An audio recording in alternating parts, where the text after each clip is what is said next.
주님의 이름으로 기도드렸습니다. 아멘.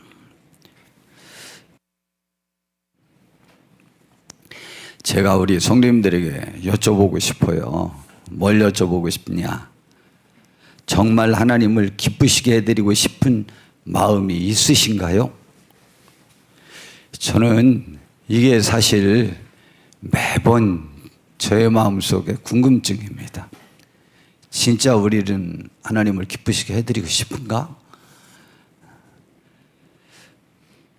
또 다른 말로 표현하면 성도님들 때문에 하나님이 기뻐하신다면 성도님들도 진심으로 기쁘실 것 같은가요? 이것도 제가 정말 궁금해요. 하나님이 나 때문에 기뻐하신다면 그것이 나의 기쁨이 될 수 있을까?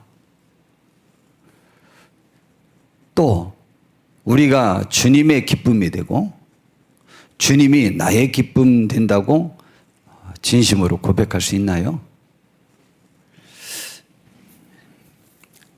예수님께서 부활하신 후에 제자들에게 세 번째로 나타난 사건이 예수님의 제자들이 부름받기 전에 자기들의 삶의 터전이었던, 그리고 또 예수님께서 처음에 말씀을 전하셔서 주 무대로 활동하셨던 그 갈릴리 호숫가, 바로 베드로가 부름받았던, 야고보와 요한, 안드레가 부름받았던 그 바닷가, 그 바다 이름이 여러 이름이 있는데 갈릴리 호수였는데 요한복음 21장에는 그곳을 디베랴 바다라고 말합니다.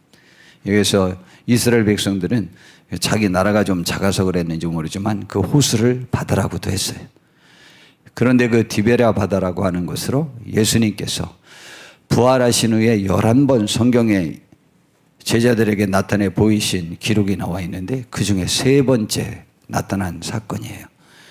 거기에 베드로를 포함해서 정말 핵심 인원인 7명이 고기를 잡고 있었습니다. 그런데 밤새워 고기를 잡았는데 한 마리도 잡지 못했어요. 그런데 예수님이 나타나셔서 배 오른편에 그물을 던져봐라 라고 했더니 큰 물고기가 153마리나 잡혔습니다. 성도 여러분, 그때 그 기분, 그 분위기를 한번 생각해 보세요. 베드로가 또 예수님의 제자들 4명이 처음 부름받는 그 호숫가에서의 그 장면과 너무 비슷하지 않아요? 베드로는 벗었던 옷을 입고 나머지 6명의 제자들에게 배를 정리해서 나오라고 하고 본인은 헤엄쳐서 예수님께로 먼저 와서 예수님을 만났습니다. 제자들이 다 이제 와서 봤더니 예수님께서는 숯불을 피워놓고 거기에다 또 떡을 굽고 계셨습니다. 밤새워 아무것도 못 먹고 한 마리도 못 잡았었는데 마지막에 그 고기를 잡았습니다. 예수님이 너희들이 잡은 물고기도 갖고 오고 와라. 그래서 그 물고기도 갖고 와서 예수님이 구워서 제자들을 먹이셨습니다. 그리고 난 다음에 이제 예수님이 베드로에게 질문합니다. 거기에 나머지 6명의 다른 제자가 있었는데도 불구하고 예수님께서는 오로지 한 사람만 거기에 있는 것처럼, 베드로와 단둘이 있는 것처럼 베드로에게 질문을 하십니다. 조반을 먹은 후에, 요한복음 21장 15절, 오늘 본문 말씀이죠. 아니, 오늘 본문 말씀이 아니지. 2장 요한복음 21장 15절 말씀에 그들이 조반을 먹은 후에 예수께서 시몬 베드로에게 이르시되 요한의 아들 시몬아, 내가 이 사람들보다 나를 더 사랑하느냐라고 말했어요. 내가 이 사람들보다 나를 더 사랑하느냐라는 말입니다. 여러분이 이 질문이 베드로에게 왜 어려운지 알아요? 예수님은 지금 베드로가 예수님을 정말 사랑하는 줄 알고 계십니다. 그런데 짓궂으실 정도로, 집요하실 정도로 이 질문을 3번이나 연이어하십니다. 주님께서 왜 그러셨을까요? 베드로는 주님을 사랑하지만 자기가 먼저 나 주님 사랑합니다 라고 하면서 예수님 앞에 가서 응석 부릴 지금 기분이 아니에요. 왜냐하면 베드로는 다른 제자들은 다 예수님을 버리고 도망이라도 갔지. 마지막 날 밤에 예수님을 사랑하는 마음이 누구보다 심했던 베드로는 예수님이 붙잡혀 가는데 그걸 그냥 버려두고 도망갈 수가 없어서 멀찍이라도 쫓아갔단 말이죠. 그래가지고 그 대제사장 집에서 신문 받을 때 베드로가 그 불을 쬐이면서 멀리서 지금 예수님이 신문 받는 것을 바라보고 있었어요. 그때 하필이면 군인이 와서 창을 들이밀면서 너 산에서 칼 휘둘렀던 놈이지 하면서 하면은 부인하지 않겠죠, 베드로가. 그런데 어떤 여종이 살짝 옆으로 와서 당신은 저 예수님 제자 같은데요. 뭐 확실하게도 안 하고 그렇게 말하는 거예요. 뭔 소리 하는 거냐? 난 아니다. 두 번째 와서 또 그러고. 그러는 바람에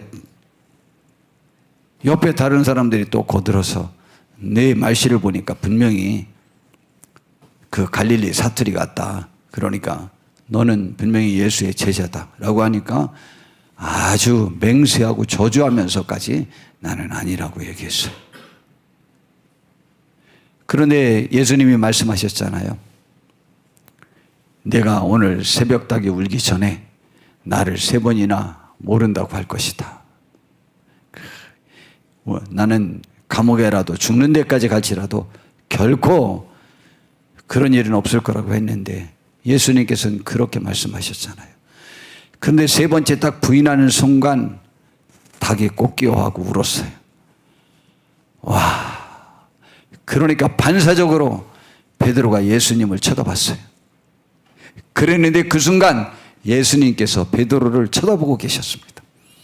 그 많은 사람들이 거기에 몰려 있었는데 예수님께서 베드로를 집중하여 쳐다보고 계셨습니다. 저는 성경을 읽다가 최초로 눈물을 흘린 장면이라고 그랬죠. 베드로가 얼마나 아팠을까. 또 예수님께서 쳐다보시는 그 눈빛은 무슨 눈빛이었을까. 저는 단연컨대 결코 베드로를 멸시하거나 모멸하는 그러한 눈치로 쳐다보지 않으셨을 거예요. 예수님께서 약속하셨어요.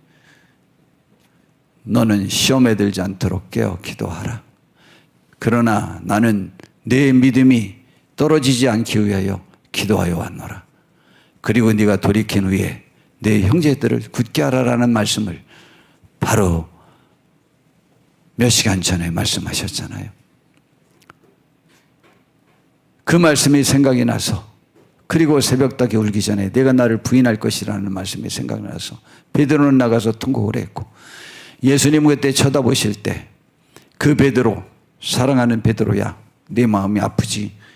그러나 너는 돌이킬 수 있으리라 라는 그 애정어린 그 안타까운 마음으로 아파할 베드로를 생각하면서 쳐다봐 주셨을 것이라고 생각합니다. 근데 예수님이 죽으셨어요.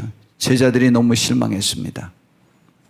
그랬는데 살아나셨고 제자들에게 2번이나 나타났는데도 불구하고 베드로는 그 마음이 제대로 회복이 안 되는 거예요. 그 죄책감이. 그래서 그가 제자들을 이끌고 주도하여야 될 사람이 지금 팍 기가 죽어서 고기나 잡으러 가는 그러한 입장이 되었습니다. 저 고기 잡으러 간 것은 다시 업으로 돌아간 것이 아니요. 자기가 모든 것을 추진할 역량을 잃었고 힘을 잃었고 자신감을 잃었고 자책감에 빠져가지고 그냥 자책하는 마음으로 그냥 아무것도 답답해서 할 일이 없으니까 고기나 잡으러 한번 가보자 했더니 그냥 우르르하고 다른 제자들도 똑같은 마음이라 쫓아왔던 거죠. 그런데 저런 사건이 벌어졌던 것입니다. 그런데 그 베드로에게 요한의 아들 시몬아, 베드로라고도 안 해요. 다른 때는 베드로라고 하시더니 본명을 말하는 거예요. 친근한 친구 관계로 말하는 거죠. 내가 이 사람들보다 나를 더 사랑하느냐? 라고 물어봤습니다. 그런데 사랑이야. 이건 말할 수 없이 사랑하죠. 차마 고백할 수 없었는데 그 고백을 하니까 주님 그러합니다. 내가 주님을 사랑하는 줄 주님이 아시지 않습니까? 라고 답변했어요. 그랬더니 내 어린 양을 먹이라고 말씀하셨어요. 그런데 제자 또 물어봤어요. 내가 나를 사랑하느냐? 같은 말로 대답했어요. 또 세 번째 내가 나를 사랑하느냐? 그때는 겁이 나가지고 나의 모든 것을 아시오매 내가 주님을 사랑하시는 주를 아시나이다라고 말했어요. 내 양을 먹여달라고 쳐달라고 예수님이 세 번째나 부탁을 하십니다. 베드로가 그때 힘을 회복했을 것이라고 저는 확신합니다. 오늘 주님이 우리에게 요한의 아들 시몬아 내가 이 사람들보다 나를 더 사랑하느냐고 주님이 베드로에게 물었듯이 지금 이 시간 우리에게 경희야 네가 나를 이 사람들이 나를 사랑하는 것보다 더 사랑하니? 라고 물어보면 우리는 어떻게 답변하시겠습니까? 확 돌아보실 거죠. 여기 누가 있나? 나보다 더 예수님 사랑할 사람 있나 없나? 물어볼 필요도 없이 저죠. 저가 아니라면 오늘부터 40일 금식하고 내가 그 사랑을 회복할 겁니다. 내가 능력이 있느냐 없느냐 그것과는 아무 상관없이 주님 사랑하는 그 깊이야 제가 제일 가져야 되지 않겠습니까? 이건 능력의 문제가 아니고 마음의 문제인데 저는 그렇게 하겠나이다 라고는 고백할 수 있겠냐 라는 질문이죠. 이 질문의 내용은 첫 번째가 바로 그 깊이의 내용입니다. 예수님을 사랑하는 정도가 다른 사람들과 비교하여 내가 월등하다고 생각하느냐라는 질문이에요. 그런데 베드로는요 조금도 서슴이 없었어요. 그렇다고 말했습니다. 내가 주님 사랑합니다.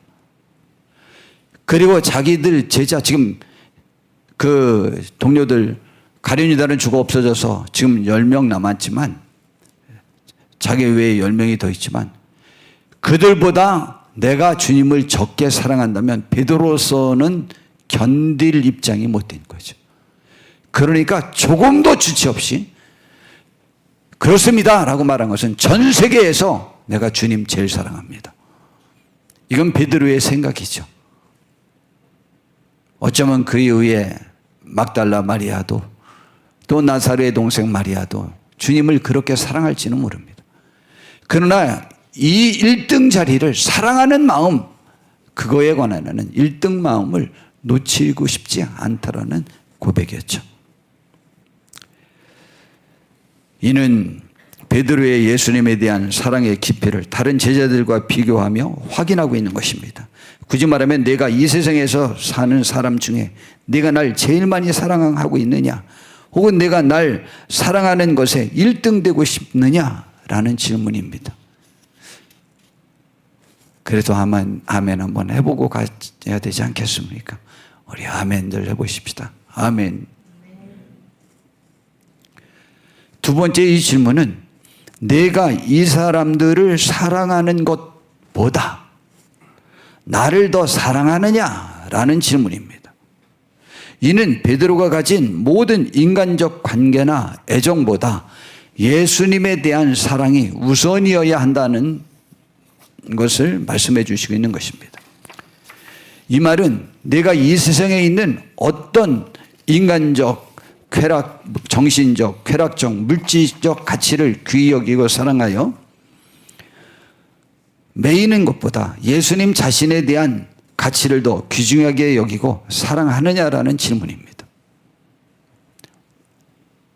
내 자녀, 내 부모, 내 배우자, 나의 가족, 나의 친척, 나의 물질, 내가 가지고 있는 모든 것.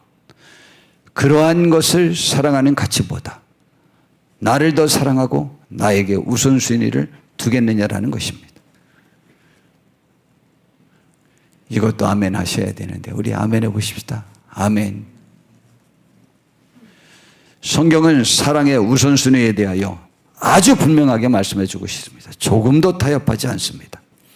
마태복음 22장 37절에 보니까 예수님께서 바리새파 사람들의 질문에 내 마음을 다하고 목숨을 다하고 뜻을 다하여 주 너의 하나님을 사랑하라 하셨으니 이것이 크고 첫째 되는 계명이라고 말했습니다.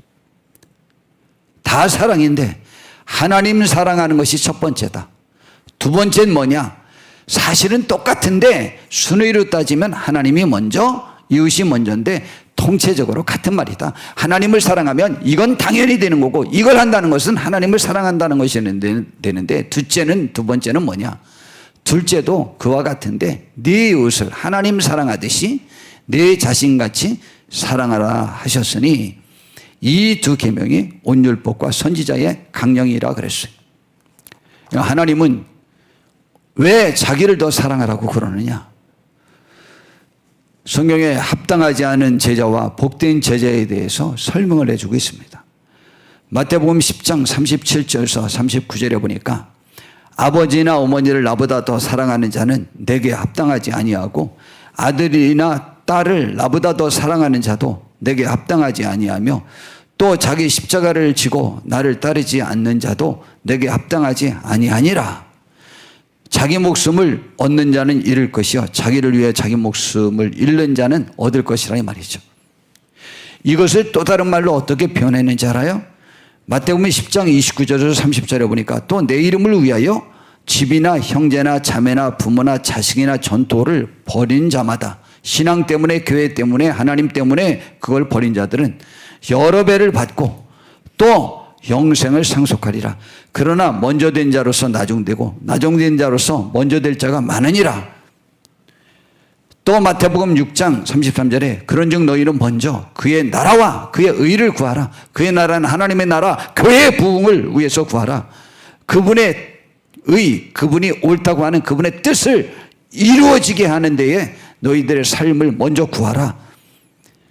그리하면 이 모든 것, 먹고 사는 것, 삶에 관한 것, 나와 관계된 모든 것들, 그런 것들을 너희에게 오히려 더하여 주시리라 라는 말씀을 했습니다. 그래서 주님이 베드로에게 요한의 아들 시몬아 내가 이 사람들보다 나를 더 사랑하느냐라는 질문에 대답한 베드로에게 주어진 그 축복이 있습니다. 여기 지금 마태복음에서 나와 있는 자녀나 부모나 형제나 모든 것 혹은 나에게 있는 물질 모든 것 관계된 것 그런 것들보다 그걸 오히려 주님을 위해서 버린 자들은 배 나오는다고 말했지 않습니까? 요한복음 21장으로 다시 가봤더니 주님께서 내가 이 사람들보다 나를 더 사랑하냐라는 질문에 대답한 베드로에게 주어진 축복입니다. 내 어린 양을 먹이라. 그 다음에는 내 양을 치라. 또 그 다음에는 내 양을 먹이라. 그렇게 말씀하시고 18절에 뭐라고 말씀하셨냐면 한 걸음 더 나가서 내가 진실로 진실로 내게 이르노니 내가 젊어서는 스스로 띠띠고 원하는 곳으로 다녔거니와 늙어서는 내 팔을 벌리리니 남이 내게 띠띠우고 원하지 아니하는 곳으로 데려가리라. 이 말씀을 하시면 이 뜻이 뭐냐?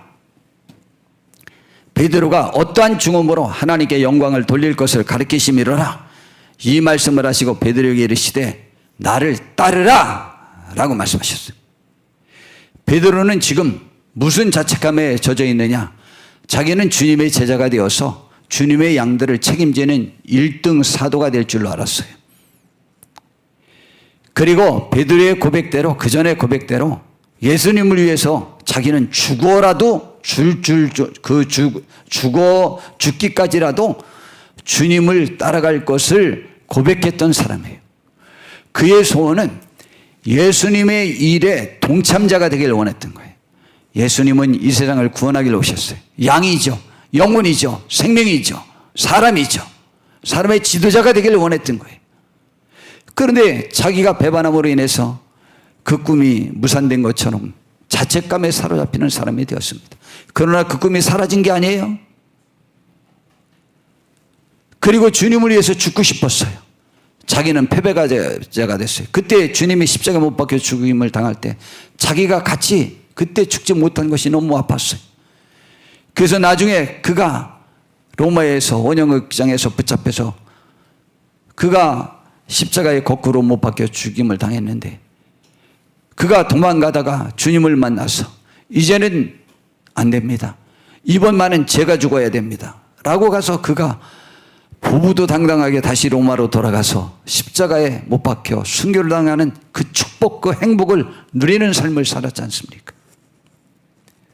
만약 우리에게 예수님께서 임마누엘 교회의 성도여, 너희는 이 사람들보다 나를 더 사랑하느냐? 라고 질문하실 때에 그렇습니다 라고 대답할 수 있다면 우리에게도 주님의 양떼인 성도를 맡길 것입니다. 그리고 또 한 걸음 나아가서 예수님을 위하여 십자가 질 수도 있는 축복을 얻게 될 것입니다. 이게 축복이냐고요? 여러분, 우리들의 양은 누굴까요? 내 자녀, 내 배우자, 내 부모, 내 형제자매, 내가 사랑하는 이웃들, 사람들이 내 양입니다. 여러분, 우리가 그들보다 주님을 더 사랑하면 그들의 영혼에 대하여 내 말이 먹히는, 내가 키울 수 있는 내 양이 될 것입니다. 저는 염소를 키워봤습니다. 그 염소가 제가 초등학교 앞에 미루나무 앞에 제가 묶어놓고 제가 교실로 들어갔다고 그랬잖아요. 1시간 끝나고 났는데 우리 친구들이 사연아 너네 집 염소 우리 교실 앞에 있어.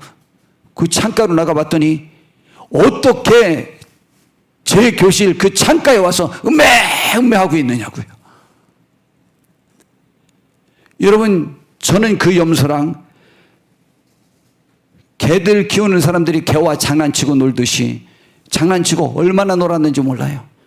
제가 집동가리에서 몰래 숨으면 저 찾아서 막 돌아다니다가 저 찾으면 좋아서 막 하고 나오고 그래서 막 도망가면 그냥 쫓아오고 또 숨으면 또 목도 잡고 얼마나 재밌게 놀았는지 몰라요. 예수님이 말씀하셨어요. 목자가 가짜이거나 양이 적이 되면 그 목자를 따라가지 않고 그 음성을 듣지 않는다고 그랬어요. 여러분, 우리가 양떼를 진심으로 맡을 수 있는 축복은 주님을 사랑하기 위해 내 자녀와 내 부모와 내 형제자녀와 나와 관계된 모든 사람들을 버리고 물질도 쾌락도 즐거움도 정신적 육체적 모든 유익을 버렸을 때 그런 것들이 내 것이 될 수 있는 축복이 있게 된다는 사실 아십니까? 우리 삶 속에서 경험해 보셨을 것입니다. 오늘 예배 안 나오시는 분들이 지금 집에서 남편과 자녀들과 부모님들과 아내와 관계된 모든 사람들에게 더 온유하며 사랑하며 헌신적으로 즐거움을 갖고 웃음을 띤 얼굴로 복된 삶을 활기차게 살고 있을 것이라고 여러분 생각하시는 분 한 분이라도 계십니까? 단연컨대 오늘 이 예배에 참석하지 않는 분은 그것이 어떤 특별한 사유로 참석하지 않은 것과 상관없이 주님에 대한 사랑의 이끌림이 없어서 아는 분들은 지금 집에서 그의 삶의 현장에서 그가 위축되고 우울하며 남의 관계에서 불편하게 지금 생활하고 있을 것이라고 생각하지 않습니까? 제가 이번에 예비 청년들 우리 박지민 친구 아이들이에요. 그들이 지금 올라오면서 지금 몇 명 예배드리냐면 11명, 13명 막 그렇게 예배를 드립니다. 그래서 청년들이 지난주에 37명이 됐어요. 그들이 13명 나오는 바람에. 그런데 정말 인상이 깊었던 아이가 있어요. 어떤 아이 하나는 언제로부터 교회를 한 번도 안 나왔는데 그는 이미 자퇴를 했어요. 근데 또 한 아이가 중3 때 그에 대한 인상이 2년 전에 너무 깊었었는데 그 아이가 한 번도 교회를 안 오는 거예요. 그래서 드디어 지난주에 지민이에게 그의 소식을 들었어요.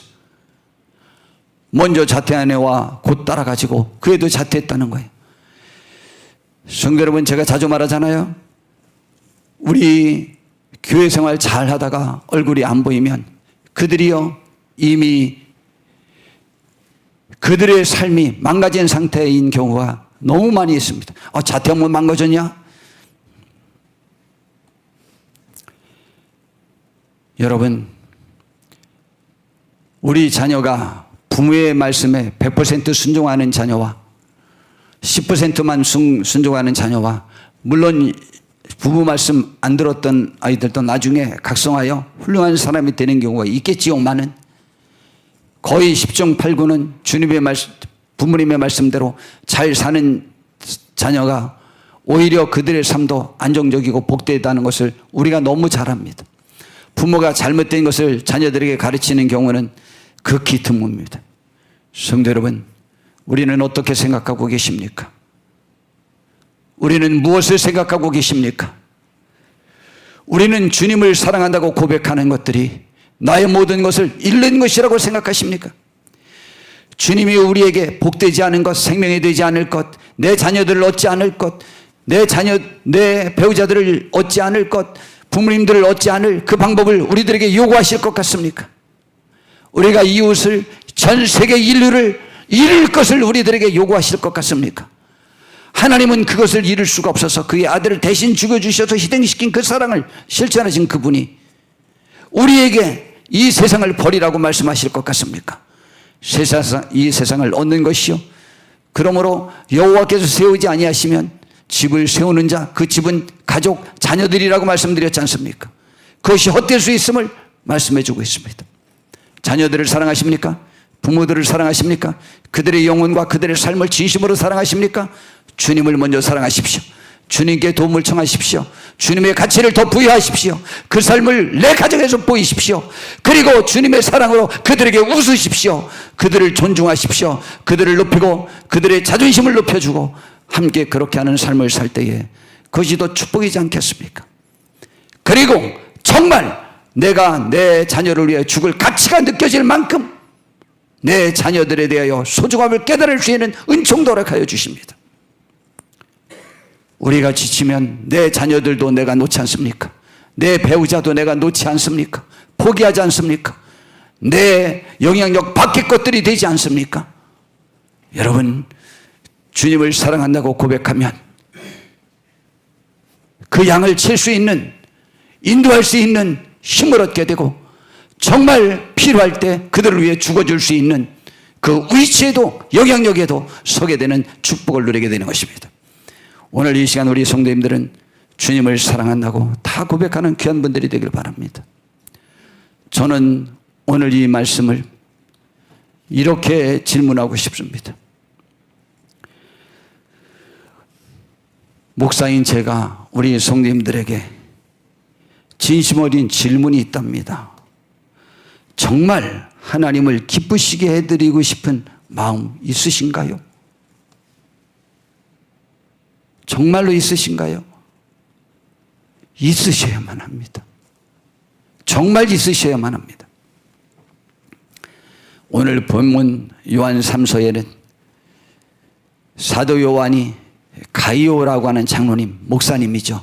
그 집에서 모이는 교회에 편지를 쓴 거예요. 아주 사랑 어린 편지를 썼죠. 장로인 나는 사랑하는 가이오, 곧 내가 참으로 사랑하는 자에게 편지하노라. 예, 그 가이오 장로님은 너무 사랑해요. 그럼 그 교회는요, 그 교회는 이렇게 가이오 장로님처럼 하나님을 잘 사랑하고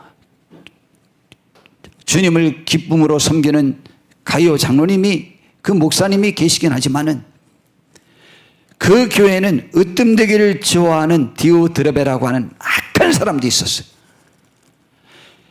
천하의 기독교 역사상에 있어서 가장 평화의 사도라고 할 사랑의 사도라고 하는 사도 요한조차, 사랑에 관하여 가장 많이 논한 이 사도 요한조차 포기할 만한, 자기가 제일 잘났다고 생각해서 사도 요한을 대적하고 이 가이오 장로님을 대적하고 해서 교회에 무지막하게 피해를 입힌 디오드레베라는 사람도 있고, 또 모든 사람에게 인정받는 데메드리오라는 사람도 있었습니다. 그런데 그때 이 가이오 장로님에게 그는 이런 말을 합니다. 사랑하는 자여, 가이오 목사여, 가이오 장로여, 내 영혼이 잘된 같이, 네 믿음이 훌륭한 것 같이 내가 모든 일이 잘 되고 강건하기를 내가 구하노라. 모든 일이 잘 되는 것, 강건한 것, 이거를 구하려면 우선 뭐가 잘 돼야 구해야 되겠어요? 믿음이 잘 되어야 되는데, 믿음이 안 되면 뒤에 건 구할 겨를도 없죠. 먼저 것이 해결돼야 가능한 거니까. 성도 여러분, 우리들이 믿음이 먼저 반석 위에 서시길 바랍니다. 그러면은 왜 그렇게 이 가이오 장로님을 칭찬하고 저런 너무너무 좋은 축복을 빌어줄 수 있는 대상이 되었을까요? 형제들이 와서 내게 있는 진리를 증언하되, 내 믿음을 말해주되, 내 신앙생활을 말해주되, 내가 진리 안에서 행한데 하니 내가 심히 기뻐하노라. 내가 내 자녀들이 진리 안에서 행한다 함을 듣는 것보다 더 기쁜 일이 없다고 그가 말합니다. 그럼 하나님이 제일 기뻐하는 일이 뭐예요? 진리, 하나님의 말씀 안에 사는 거 있는 것을 듣는 것보다 더 기쁜 일이 없어요. 하나님이 제일 기뻐하는 건 이것이 뭐냐? 하나님은 말씀대로 사는 거예요. 그럼 진리 안에 거한다 하는 것은 하나님의 계명, 곧 하나님의 말씀을 지키는 것을 말하는 것입니다. 요한복음 14장 15절에 너희가 나를 사랑하면 나의 계명을 지키리라고 말씀하셨고, 21절에 나의 계명을 지키는 자라야 나를 사랑하는 자니 나를 사랑하는 자는 내 아버지께 사랑을 받을 것이요 나도 그를 사랑하여 그에게 나를 나타낼 것이라고 했고, 23절에는 예수께서 대답하여 이르시되 나를 사랑하면 내 말을 지키리니 내 아버지께서 그를 사랑하실 것이요 우리가 그에게 가서 거처를 그와 함께 하리라. 나를 사랑하지 아니하는 자는 내 말을 지키지 아니하나니 너희가 듣는 말은 내 말이 아니요 나를 보내신 아버지의 말씀이라고 말했습니다. 그럼 하나님을 기쁘시게 하려면 어떻게 할까요? 하나님의 말씀을 지키는 것인데, 그 하나님을 기쁘시게 하는 것을 또 다른 믿음이라는 측면에서 바라본 정의한 히브리서 11장 6절 말씀해 보니까, 믿음이 없이는 하나님을 기쁘시게 하지 못하나니 믿음이 있어야 하나님을 기쁘게 할 수 있어요. 그럼 믿음이 뭐냐? 하나님께 나아가는 자는 반드시 그가 계신 것, 그리고 또한 자기를 찾는 자들에게 상 주는 이라는 것을 믿어야 한다. 이 두 가지의 믿음이 믿음이다 라고 하는 것이라고 정의한 것이죠. 우리는 하나님이 계시다고 믿으시기를 바랍니다. 그리고 그분을 찾는 자들에게 상 주시는 이심을 믿으시길 바랍니다. 두 가지가 같이 믿어져야지. 하나님이 계신 건 믿는데 그분이 우리에게 복 주시는 이시라는 것을 믿어지지 않으면 하나님을 진심으로 잘 기쁘시게 할 수 있는 믿음이 부족한 사람이에요. 아브라함이 믿음의 사람이고 믿음으로 창대케 된 사람 아닙니까? 그가 15장 1절에 그에게 하나님 자신을 이렇게 계시하셨어요. 이후에 여호와의 말씀이 환상 중에 아브라함에게 임하여 이르시되 아브라함아 두려워하지 말라. 나는 내 방패가 되고 너의 지극히 큰 상급 자체가 나다 라고 말씀하셨어요. 다윗 왕은 이것을 체험한 사람으로서 하나님을 그런 분이라고 다윗 왕은 고백을 했습니다. 10편 18편 1절에 보니까 나의 힘이신 여호와여 내가 주를 사랑한다. 하나님을 힘이라. 하나님이 먼저 아브라함에게 내가 이런 사람이다라고 정의한 것을 다윗은 그것을 체험하고 하나님이 그런 분이라고 정의하면서 사랑하는 것이죠. 나의 힘이 되었다. 그래서 내가 사랑한다. 여호와는 나의 반석이시여 나의 요새시여 나를 건지시는 이시여 나의 하나님이시여 내가 그 안에 피할 나의 바위시여 나의 방패시여 나의 구원의 뿌리시여 나의 산성이 된다고 고백했습니다. 우리도 하나님 자신에 대한 정의와 같이 또 다윗 왕의 고백과 같이 하나님의 그런 분으로 인식할 수 있는 축복이 있기를 바랍니다. 그래서 다윗 왕이 그 누구보다 죽음의 고비를 많이 넘기는 사람인데, 그래서 29절에 내가 주를 의리하고 척부를 향하여 달리며 내 하나님을 의지하고 담을 뛰어넘으면서 내 인생을 활기차게 내가 달렸습니다 라고 고백합니다. 우리에게 이러한 은혜가 있기를 진심으로 바랍니다. 그러면 믿음이 무엇이냐? 히브리서 11장을 지어보니까 믿음은 바라는 것들의 실상이요 보이지 않는 것들의 증거니 믿음의 선진들이 이로써 증거를 얻었느니라. 믿음으로 모든 세계가 하나님의 말씀으로 지어진 줄을 우리가 아나니 보이는 것은 나타난 것으로 말미암아 된 것이 아니라고 말씀하셨습니다. 왜냐하면 보이지 않는 것, 잡히지 않는 아무것도 없는 상태에서 하나님의 말씀으로 지어시켰기 때문입니다. 그래서 믿음으로 아벨은 가인보다 더 나은 제사를 드렸고, 또 믿음으로 에녹은 죽음을 보지 않고 하늘나라를 갈 수 있는 축복을 받았습니다. 이제 말씀을 마무리하려고 합니다. 성도님들, 우리 모두는 지금 주님의 말씀, 내가 이 사람들보다 나를 더 사랑하느냐? 라는 질문에 베드로처럼 그러하나이다. 내가 주님을 사랑하는 줄 주님께서 아시나이다. 라고 대답할 수 있는 분들이 다 되시기를 진심으로 바랍니다. 성도 여러분, 그리하여 우리도 베드로가 받았던 축복, 양을 칠 수 있고 죽어져야 될 가치가 인정되는 삶을 살 수 있는 축복을 누리시길 바랍니다. 내 자녀가 아니에요. 어느 때 내 자녀가 쾌락의 자녀요, 죄악의 자녀요, 세상의 자녀인 경우도 많습니다. 하나님은 분명하게 우리에게 말씀을 주십니다. 조금도 타협하지 않습니다. 내 배우자, 우리가 주님을 사랑하면 그들을 적게 사랑한다고요? 주님을 사랑하는데 주님이 대신 죽어주길 바라는 그 이웃, 내 자녀, 내 배우자, 나의 최고의 이웃이 내 자녀, 내 부모, 내 배우자 아닙니까? 주님을 사랑하는데 그들을 위해 죽어줄 수 있는 그 사랑의 마음이 없겠습니까? 주님을 사랑하지 않으면 그 사랑을 가질 수가 없는 경우가 너무 많습니다. 견딜 수도 없고 이길 수도 없습니다. 주님을 사랑하세요. 내 자녀의 진정한 부모가 될 것입니다. 내 자녀가 내 목소리를 듣는 내 양이 될 수 있을 것입니다.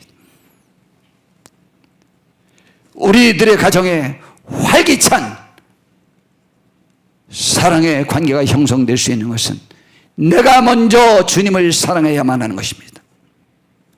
배나 내 가정을 얻을 수 있습니다. 그것이 오늘 성경의 가르침입니다.